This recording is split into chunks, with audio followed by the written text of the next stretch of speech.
Oh my God! Parkland, Florida. I heard 6 shots, loud shots. Right after I heard that, I was like, oh my God, we gotta go. Santa Fe, Texas. I was in the history hallway, and as soon as we heard the alarms, everybody just, started leaving. Just 2 of this year's deadly school shootings. But the question again after each attack, what can be done to protect our children? Let's never let this happen again. Please, please. While there is no simple answer, we all want to do our part. So we are working for you with Project Safe Schools. Good evening to you all across the state and the country. Security and safety are top of mind for every parent this school year. Two Works for You is committed to making sure that the children in our communities are protected with our year-long Project Safe Schools initiative. So what is Project Safe Schools? We are working to keep you up to date each and every day about what's going on in the classrooms and the extra steps being taken by school officials and students. Months of research and coordination with schools and law enforcement helped us identify 5 areas where we can make a difference: school safety, bullying, STDs, school climate, and mental health.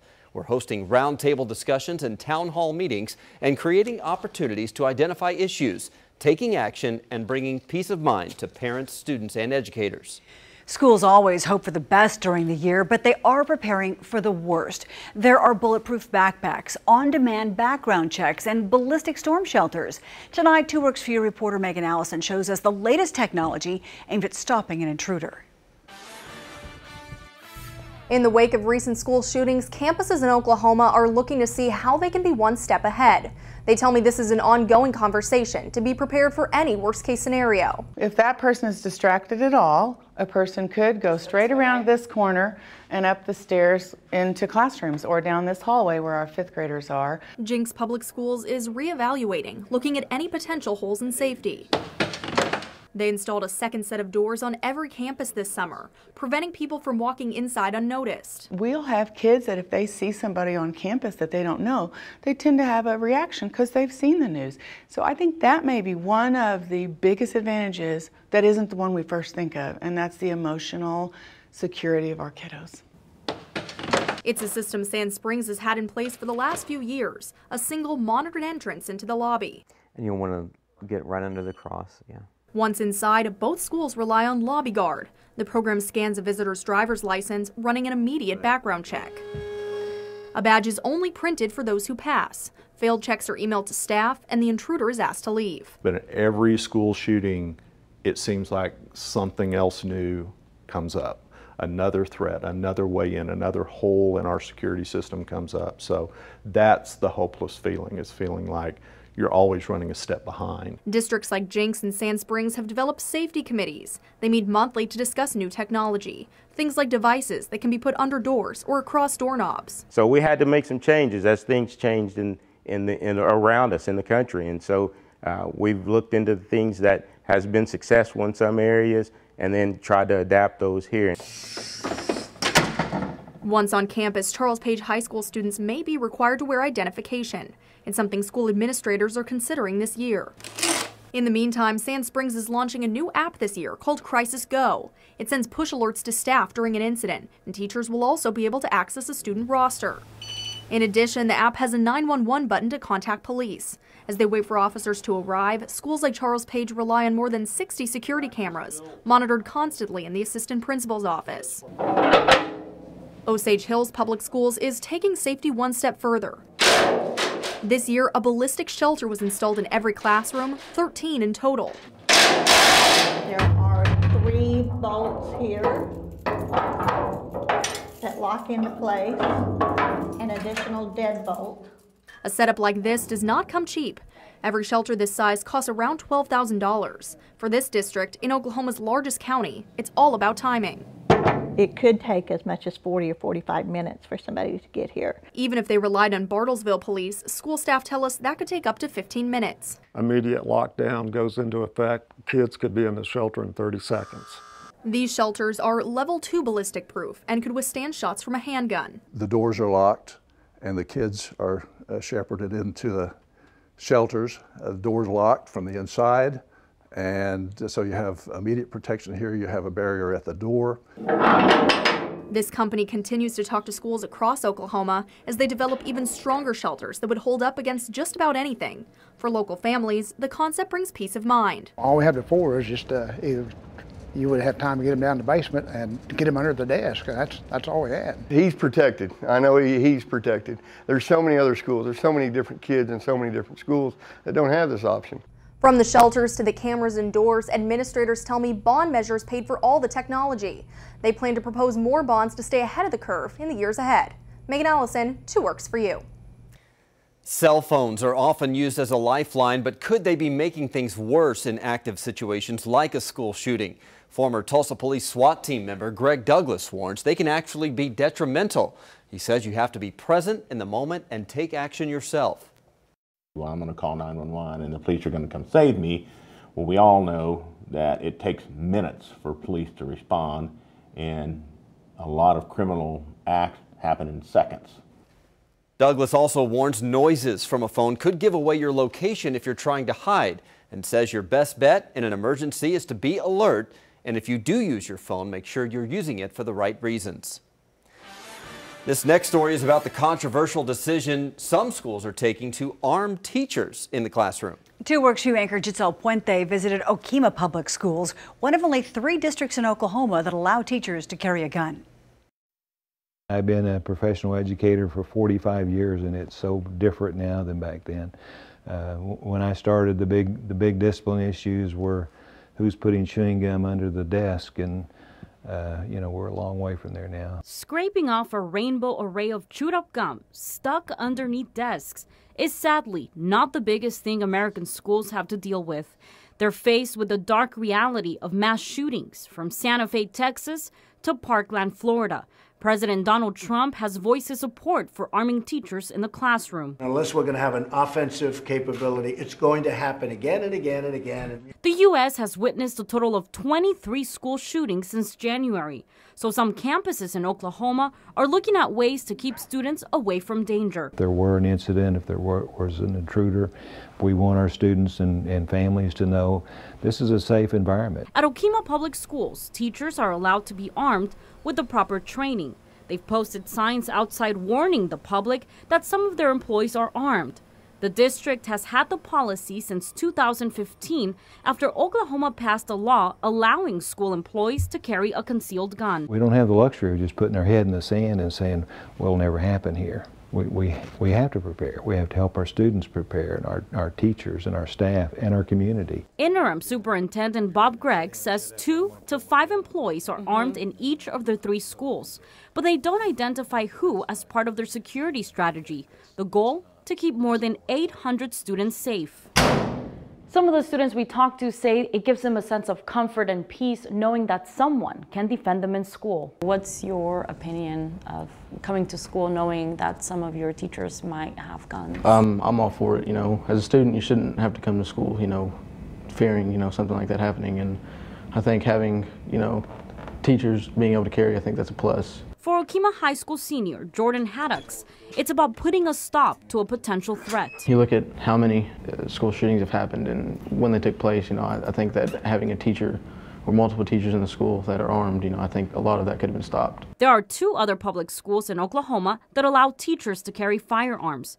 OK, which also began implementing the policy in 2015, and Hartshorn, which began this year. These schools are in small rural towns, which is a characteristic of most school shootings that have taken place in the U.S. But it's also where we've seen the most resilience. I like how everybody here comes together. One thing, it's not left for just a small group of people to, you know, handle. I think everybody in the community comes together as one, and I think that's the most important thing here. Despite the overwhelming support in close-knit communities like Okemah to arm teachers, in Tulsa, it's a different story.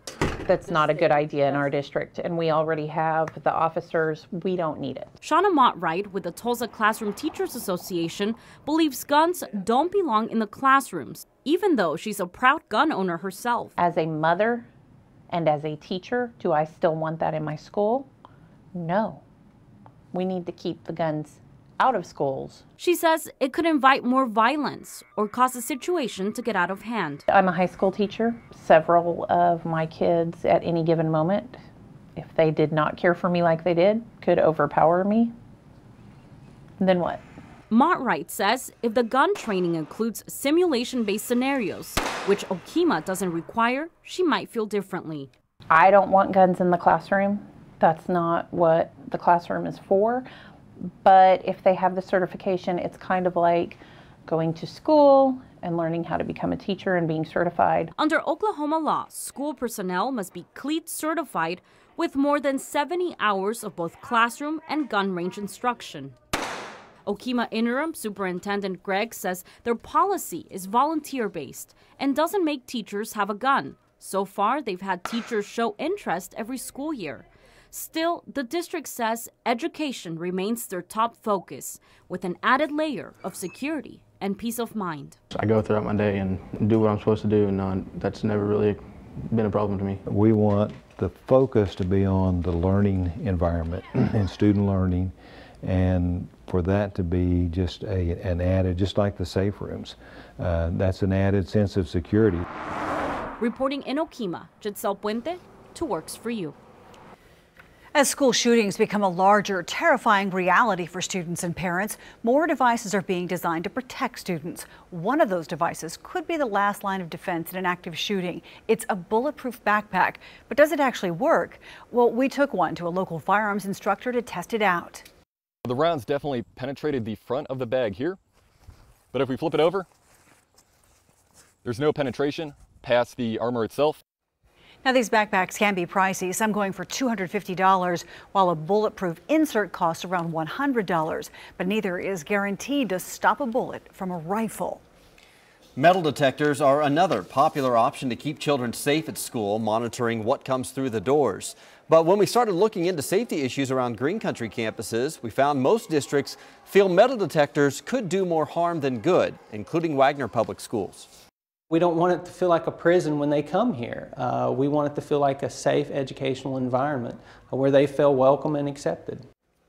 Although a smaller district, Wagner is on the same page as larger districts like Tulsa Public Schools, who believes trust establishes a system of honesty, which they tell us makes metal detectors obsolete. Coming up next, we go back 2 decades to one of America's first school shootings right here in Green Country. We'll show you how security has changed since then at Fort Gibson Public Schools. And if you think we need to look into a safety issue at your child's school, call us at 918-748-1478 or email us at projectsafeschools@kgrh.com.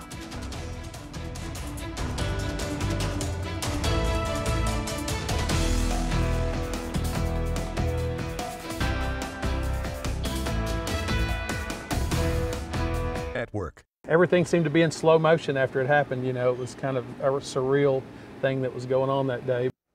Time doesn't heal all wounds. Nearly 20 years later, the Fort Gibson School District still remembers the day that a student opened fire outside the middle school. 2 Works for You reporter Lauren Callender shows us how the district's security measures have changed since the 1999 shooting. December 6, 1999. The worst nightmare of a school administrator, of a parent, of students. A 13-year-old pulled a gun outside Fort Gibson Middle School before classes started, shooting and injuring 4 students. We found a couple of students they were already administering some CPR to that were down. High school principal Gary Sparks held the same position that morning. He ran out of the school after hearing the shots fired call. We're here to protect all the kids, but I had kids of my own here too, so just wondering, you know, what's going on? Why would somebody do something like that? No one died in the shooting, but the atmosphere at school changed. Definitely not a normal school day. It was really weird getting started back, but we wanted to get it back to as normal as possible, as close as we could. As technology developed throughout the years, so have security measures on campus. A whole lot more emphasis on safety drills because it's really real now. When we do a safety drill, everybody knows that this could happen. Each building is equipped with security cameras. So if a visitor approaches any of the school buildings, the doors are locked. They have to buzz in here for the front office. The visitor will be shown in a computer monitor inside the office, and if they recognize the visitor, they'll be let inside. We have avenues to monitor internet traffic. That way, if there are any indicators that we see within our own network, we can work to prevent incidents from escalating. School leaders meet with first responders every year, updating their emergency strategies to keep their students safe. If you are entrusted with the lives of a child throughout the school day to educate them, we have an obligation to do all we can to make sure we put measures in place to ensure their safety. The police department recently partnered with the Fort Gibson district, adding a school resource officer, an extra level of defense for the students. In Fort Gibson, Laureen Callender, 2 Works for You. Terrible incidents like that bring up the question, can you spot red flags for potential issues with students?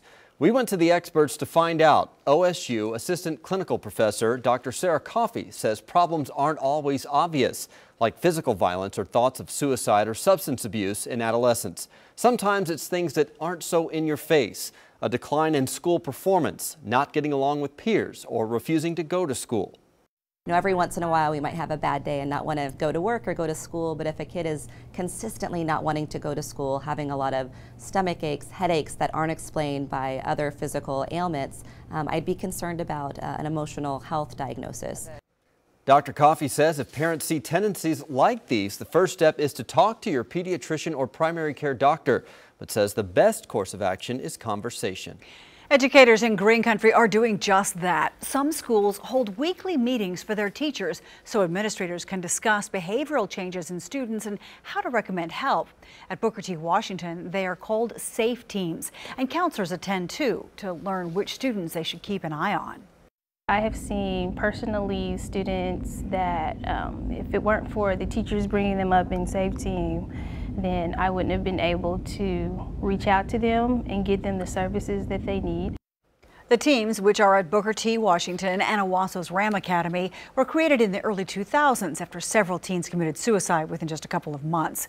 The point is to prevent suicide, but team members say being proactive could also help stop other unthinkable tragedies. Next up, we take a look at how districts keep you and your kids safe at big events. And if you think we need to look into a safety issue at your child's school, call the number on your screen or email us at projectsafeschools@kjrh.com.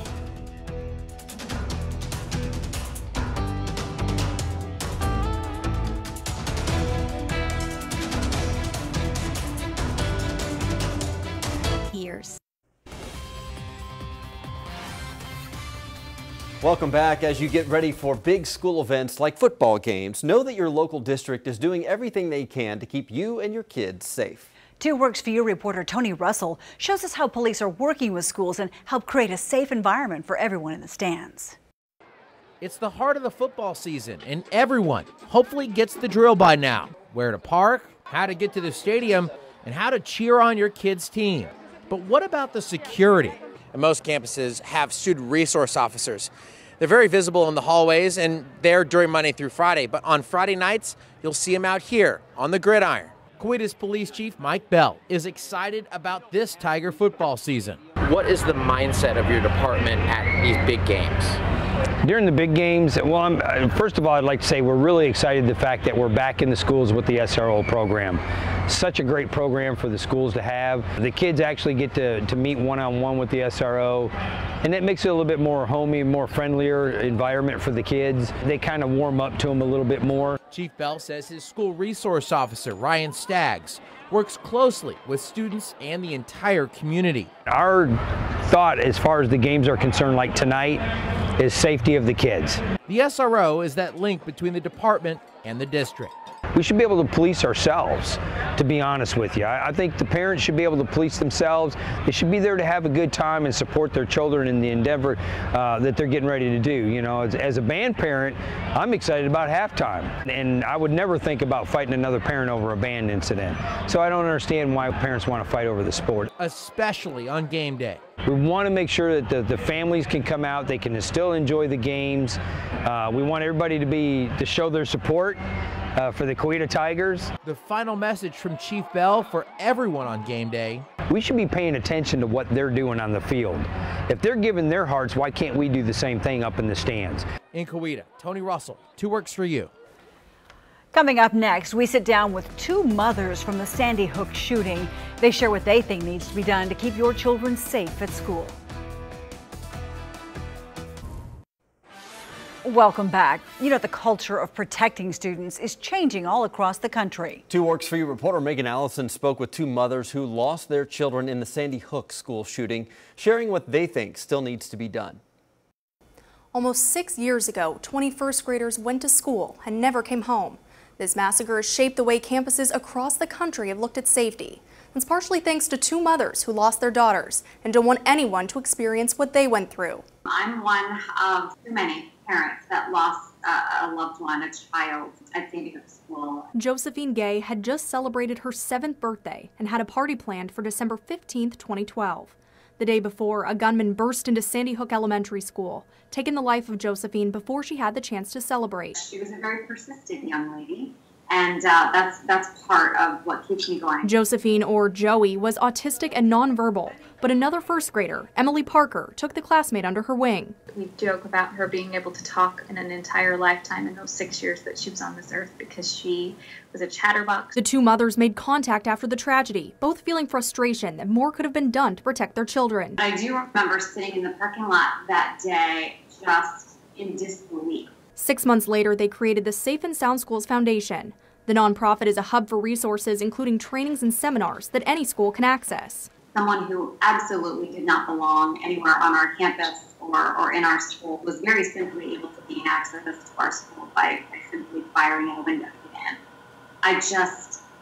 That was unacceptable to me. Safe and Sound has grown to assist schools in everything from prevention to recovery, from severe weather to bullying.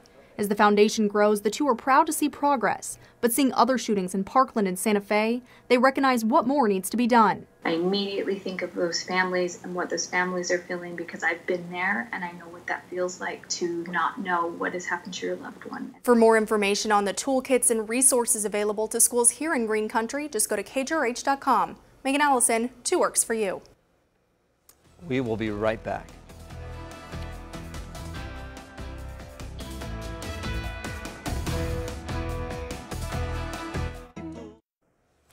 Welcome back. We've only scratched the surface trying to find ways to keep you and your children safe at school. Throughout the year, we are committed to tackling even more safety issues on campus, including bullying, STDs, school climate, and mental health. If you have an issue you think we should look into, our Project Safe Schools hotline phone number and email is at the bottom of your screen. Don't hesitate to reach out to us. Thank you so much for joining us this evening. We'll see you back here tomorrow night at 5.